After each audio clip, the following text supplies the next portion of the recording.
Les 8 défis du Real Madrid pour une Liga historique. Ancelotti, je n'ai pas le droit de commenter ce que dit Macron. Brahim Dia, j'en suis à 12 buts et 7 passes décisives. PSG, le danger Real Madrid se confirme grandement pour Hakimi. Avant de commencer, si c'est la première fois que tu passes ici, je t'invite donc à t'abonner, c'est gratuit, ça prend 2 secondes et ça fait plaisir. Merci beaucoup à toi. Le Real Madrid n'a plus la pression du résultat en Liga, ce qui ne veut pas dire pour autant qu'il n'y a plus rien à jouer. La Liga est déjà dans le sac, mais les 4 derniers matchs en Liga vont avoir leur intérêt pour le Real Madrid. En effet, outre le fait qu'ils doivent servir à préparer au mieux la finale de Ligue des Champions qui aura lieu le 1er juin prochain, ces derniers matchs peuvent faire entrer cette équipe dans l'histoire. La série d'invincibilité. Il s'agit du défi le plus immédiat pour les troupes de Carlo Ancelotti. Si le Real Madrid perd aujourd'hui, sa série s'arrêtera à 29 matchs consécutifs sans perdre en Liga, ce qui est déjà la meilleure série de l'histoire du club dans une même saison en championnat. En cas de succès, ils égaleront la meilleure série tout court en Liga, 30 matchs sans défaite, qui a été réalisée sur 2 saisons par le club, entre 1987 à 88 et 1988 à 1989. Meilleure attaque, meilleure défense. Il faut remonter à la saison 2007 à 2008 pour voir le Real Madrid terminer à la fois meilleure attaque et meilleure défense du championnat. Les hommes de Carlo Ancelotti ont marqué 74 buts cette saison, soit un de moins que Girona, qui a un match de plus, et 4 de plus que le Barça. Sur le plan défensif, c'est déjà acquis puisque le Real n'a encaissé que 22 buts cette saison, 11 buts de moins que le deuxième, l'Athletic Club.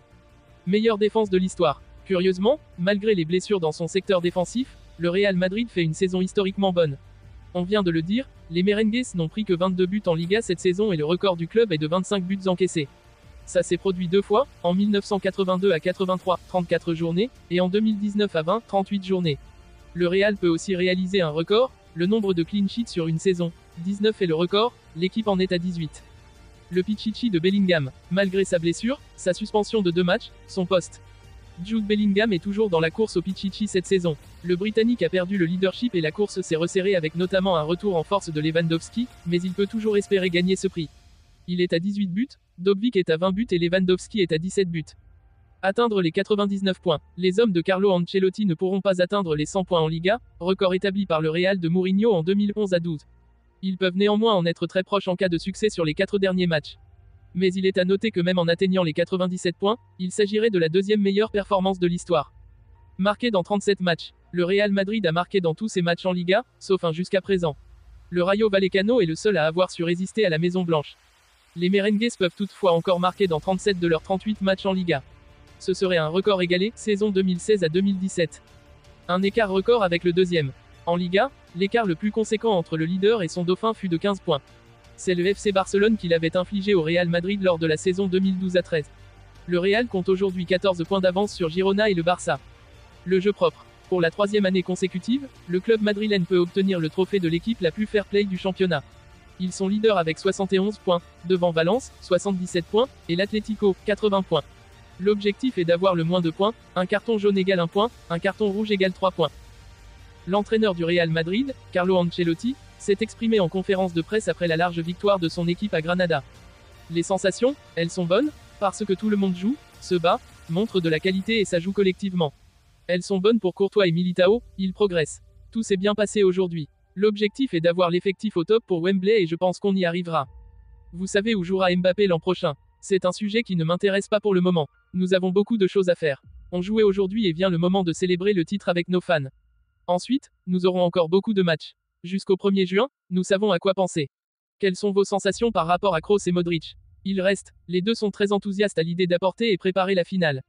Ils ont la tête exclusivement à ça, gagner la 15e. Courtois et Militao vont jouer les 3 matchs. À voir, avec Militao. On verra, parce que revenir d'une telle blessure et jouer tous les 3 jours, ça peut être compliqué. On verra mardi. S'il récupère bien, il jouera. Quant à Thibaut, il a besoin de jouer. On vous a vu avec un cigare à la célébration en 2022. On doit s'attendre à quelque chose demain. Oui, plus ou moins, rire. Quelle est la limite de Güler? On ne sait pas encore parce qu'il est très jeune mais il a montré un talent fantastique, il est très efficace devant le but. Je ne connais pas sa limite, c'est difficile à dire aujourd'hui, mais c'est un talent naturel et il travaille bien. Que diriez-vous aux fans de Granada? Que dans le sport il faut aussi faire face à la défaite, et ça doit être l'opportunité de construire pour faire de meilleures choses à l'avenir. Ils ont des fans importants et ils vont tout essayer pour revenir en Liga. Brahim est surprenant, c'est difficile de dire qui m'a le plus surpris. De ceux qui sont revenus, Brahim a gagné un rôle important mais il ne faut pas oublier Joselu et Fran Garcia aussi. Fran en début de saison et les autres ont été importants pour maintenir la régularité de l'équipe. Macron a dit qu'il va faire pression sur le Real pour qu'il laisse Mbappé jouer les Jeux Olympiques. Ça peut vous influencer. Moi, je ne peux pas commenter ce que dit le président de la France. Je n'en ai pas le droit. Auteur d'un doublé face à Granada, Brahim Diaz s'est exprimé après la rencontre au micro de Real Madrid TV. Une pensée pour Granada, relégué, j'espère qu'ils reviendront vite en Liga. On a joué le match avec respect malgré les circonstances. Après l'euphorie de cette semaine, ce n'était pas un match facile et on l'a joué de la meilleure des manières. Ce fut un grand match de la part de tout le monde. Vinicius avait prédit son premier but, Vinicius m'a dit que j'allais marquer un but comme le premier que j'ai inscrit aujourd'hui.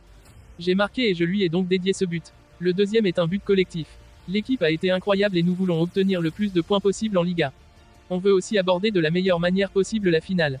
Sa facilité à jouer avec les coéquipiers, j'en suis à 12 buts et 7 passes décisives. Il nous reste quelques matchs et je vais essayer de faire mieux encore. C'est très facile de jouer avec mes coéquipiers parce qu'ils facilitent les choses. Quand je fais des passes décisives, c'est aussi parce qu'ils savent concrétiser. On a gagné la Supercoupe d'Espagne, la Liga et on veut maintenant la Champion.